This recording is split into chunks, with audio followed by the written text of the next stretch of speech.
You know, there's a very peculiar thing that happens to people who have undergone what we might call a spiritual awakening.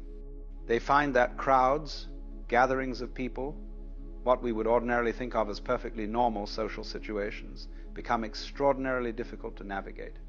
And I don't mean difficult in the sense of social anxiety or shyness, though it might appear that way from the outside. I mean something far more subtle and far more profound.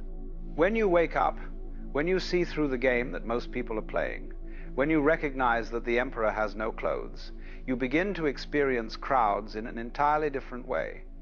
It's rather like being the only sober person at a party where everyone else is intoxicated.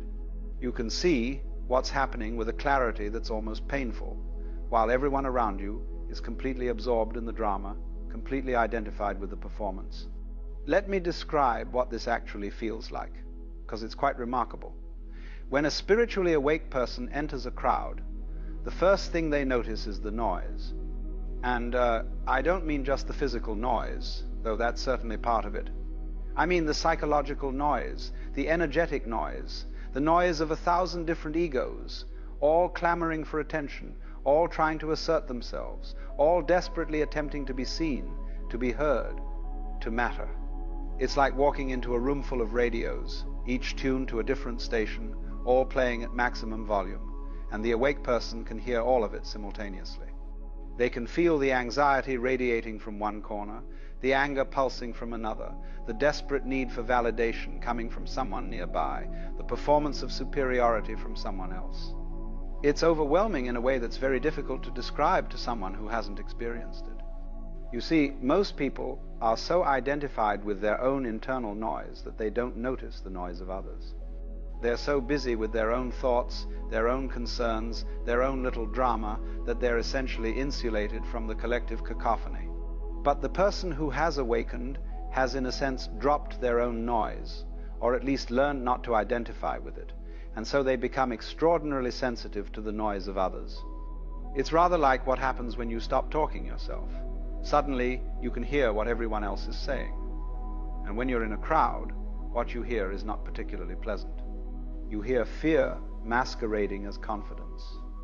You hear emptiness pretending to be fullness. You hear the desperate hunger for meaning, for connection, for something real, all covered over with layers upon layers of social performance. Now, let me be clear about something. The awakened person doesn't judge this. They don't look down on people in crowds and think themselves superior. That would be just another form of ego, another form of separation. What they feel is more like compassion mixed with a kind of existential exhaustion. They can see the suffering so clearly, can see how everyone is trapped in their own little prison of self-concern, and there's a deep wish that people could see what they're doing to themselves. But there's also the recognition that you can't force anyone to wake up, can't rescue anyone from their own illusions.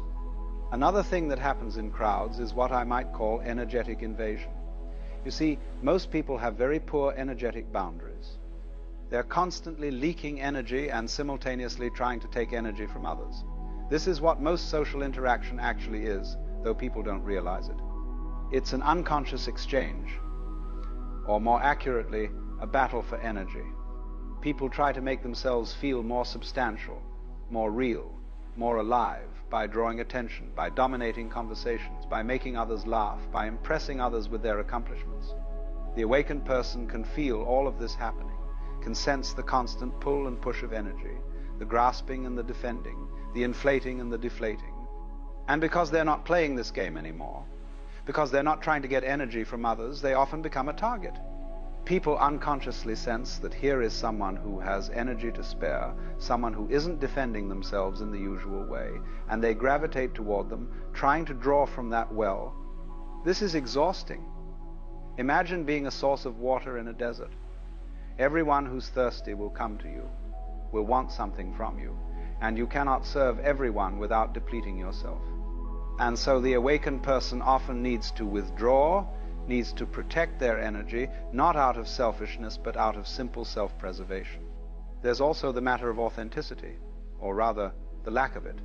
In crowds, people are almost never authentic. They're playing roles, wearing masks, performing versions of themselves, that they think will be acceptable, impressive, worthy of love or respect. And this performance is so automatic, so habitual, that most people don't even know they're doing it. But the awakened person can see it clearly, can see the gap between what people are presenting and what they actually are. And this creates a very strange situation, because the awakened person, having dropped most of their own masks, having learned to simply be what they are without pretense, now stands out. They seem unusual, perhaps too direct, perhaps too quiet, perhaps too unwilling to engage in the usual social games. And this makes others uncomfortable. People sense that this person is not playing by the rules, is not participating in the collective performance. And this is threatening to them, because it reminds them unconsciously of their own inauthenticity.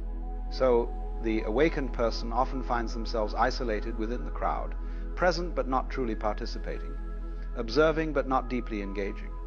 They become like a mirror, and people don't particularly enjoy looking into mirrors that reflect their true face rather than the image they've constructed. There's another aspect to this that's worth exploring.